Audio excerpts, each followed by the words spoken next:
Assalamualaikum warahmatullahi wabarakatuh. Kami dari kelompok 5 ingin menjelaskan atau memaparkan materi tentang model perkembangan kurikulum Weller yang dimana beranggotakan Della Putri Anggriani, Dwina Septiani, Lucy Apriliani, dan Widya Aska. Sebelum lanjut kepada penjelasan model kurikulum Weller, kita akan menjelaskan terlebih dahulu apa itu model pengembangan kurikulum itu sendiri. Dalam pengembangan kurikulum ada beberapa model yang dapat digunakan. Setiap model memiliki kekhasan tertentu, baik dilihat dari keluasan pengembangan kurikulumnya maupun dari tahapan pengembangannya sesuai dengan pendekatannya. Salah satu model pengembangan kurikulum kini dikembangkan atau diterapkan dalam bidang pendidikan adalah model kurikulum Weller. Namun sebelum lanjut mengenai penjelasan model kurikulum Weller, terlebih dahulu saya akan menjelaskan tentang apa pengertian kurikulum itu sendiri. Kurikulum merupakan rancangan pendidikan yang merangkum semua pengalaman belajar yang disediakan bagi siswa di sekolah. Dalam kurikulum terintegrasi filsafat dan nilai-nilai pengetahuan dan perbuatan pendidikan. Kurikulum juga dikatakan sebagai bentuk pengalaman belajar peserta didik. Di sini, kurikulum memiliki hubungan yang erat dengan evaluasi keberhasilan pelaksanaan proses atau kegiatan belajar mengajar. Siswa dituntut untuk tidak menguasai sisi kognitif atau pengetahuan dalam artian isi atau materinya saja, tetapi juga dilihat dari proses siswa dalam pemerolehan pengalaman belajar. Kurikulum dipahami pula sebagai suatu bentuk program atau rencana untuk belajar. Selanjutnya akan membahas tentang model perkembangan kurikulum Weller.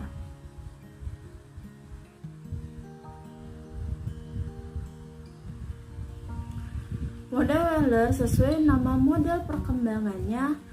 Model kurikulum ini dikembangkan atau dipublikasikan oleh D.L. Keller pada tahun 1967. D.K. Weller adalah ahli yang mengemukakan model kurikulum siklus di mana model ini berbeda dengan model kurikulum sebelumnya seperti Taylor, Table, Oliva, dan Buchan yang pengembangannya masih berupa garis lurus atau linear. Beliau mempunyai gagasan tersebut karena kurikulum sebelumnya dirasakan belum bisa memberikan umpan balik dan membantu siswa untuk mencapai tujuan yang diharapkan. Menurut Weller, pengembangan kurikulum merupakan suatu proses yang membentuk lingkaran, yang merupakan proses yang terjadi secara terus-menerus dan saling berkaitan. Pengembangan kurikulum terjadi dari 5 fase atau tahapan. Setiap tahapan dalam proses ini merupakan suatu secara beruntut atau sistematis.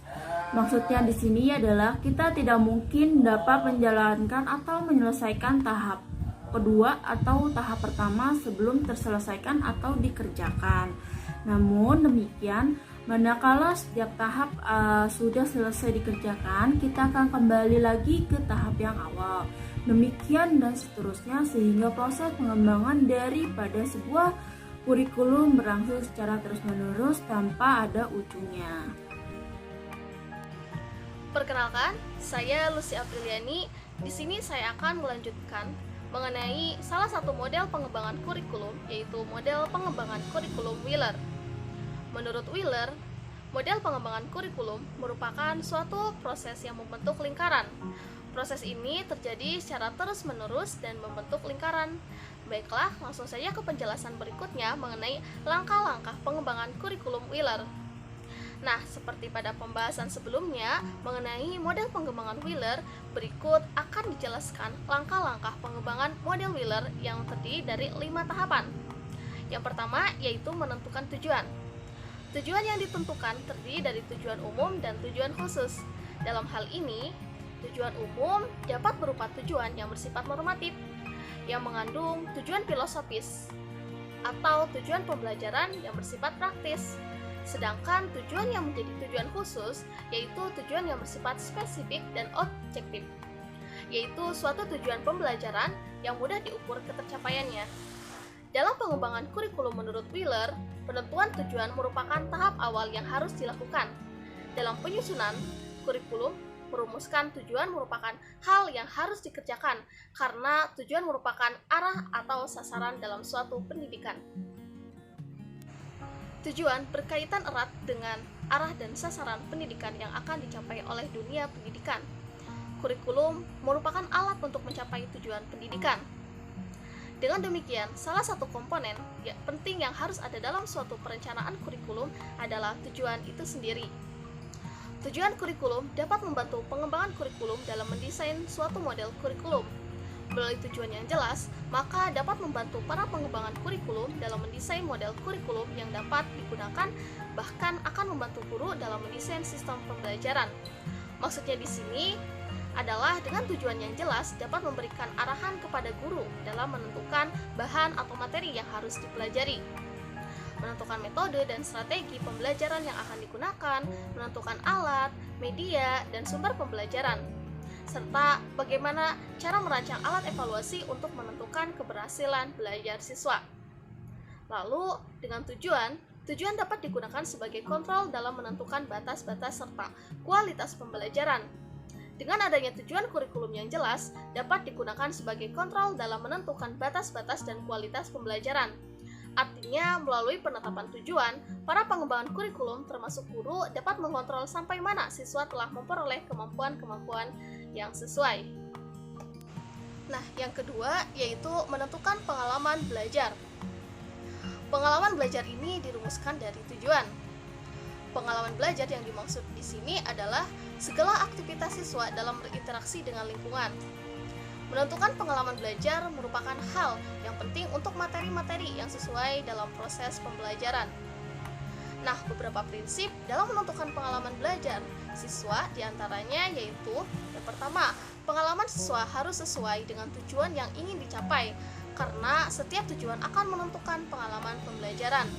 Yang kedua, setiap pengalaman belajar itu harus memuaskan siswa. Yang ketiga, setiap perancang pengalaman siswa belajar sebaiknya melibatkan peran serta.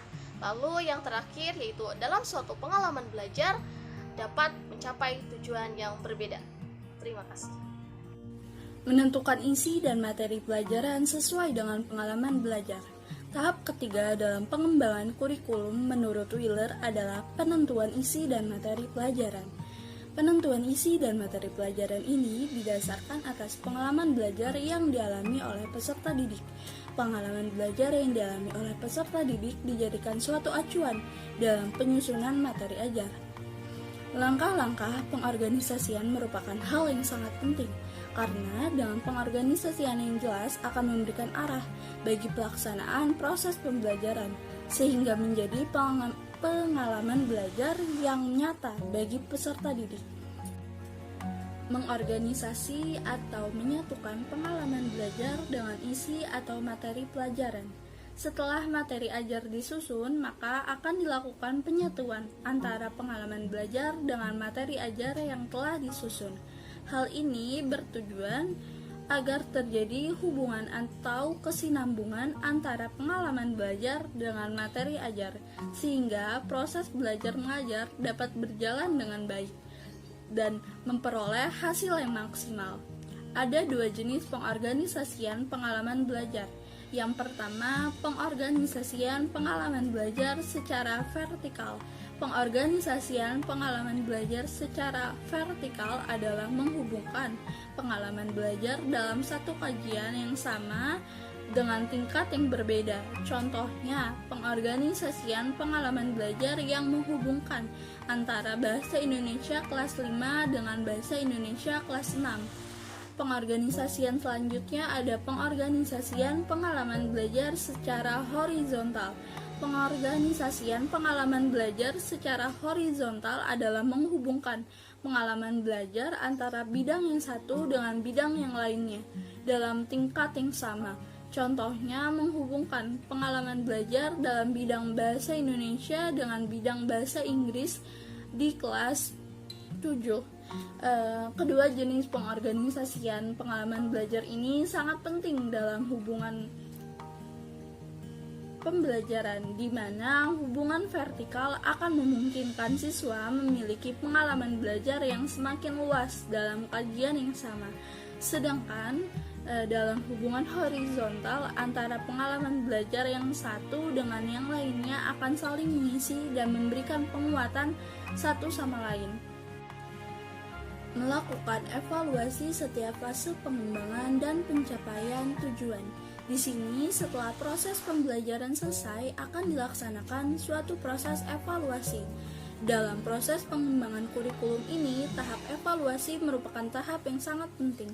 Hal itu karena proses penilaian atau evaluasi dapat memberikan informasi tentang ketercapaian daripada tujuan yang telah ditetapkan sebelumnya. Dengan evaluasi ini, maka akan dapat diketahui apakah kurikulum yang diterapkan berjalan dengan baik sesuai dengan tujuan yang ingin dicapai atau tidak. Secara rinci dapat dikatakan bahwa evaluasi bertujuan untuk mengumpulkan, menganalisis, dan menyajikan data untuk bahan penentuan keputusan mengenai kurikulum, apakah kurikulum masih bisa berlaku atau harus diperbarui. Itu terjadi karena evaluasi suatu kurikulum dapat memberikan informasi mengenai kesesuaian, efektivitas, dan efisiensi kurikulum terhadap tujuan yang ingin dicapai dan penggunaan sumber daya. Yang mana informasi ini akan sangat berguna sebagai bahan pembuat keputusan apakah kurikulum tersebut masih dijalankan tetapi perlu revisi atau kurikulum tersebut harus diganti dengan kurikulum yang baru. Evaluasi kurikulum juga penting dilakukan dalam rangka penyesuaian dengan perkembangan ilmu pengetahuan, kemajuan teknologi, dan kebutuhan pasar yang terus berubah.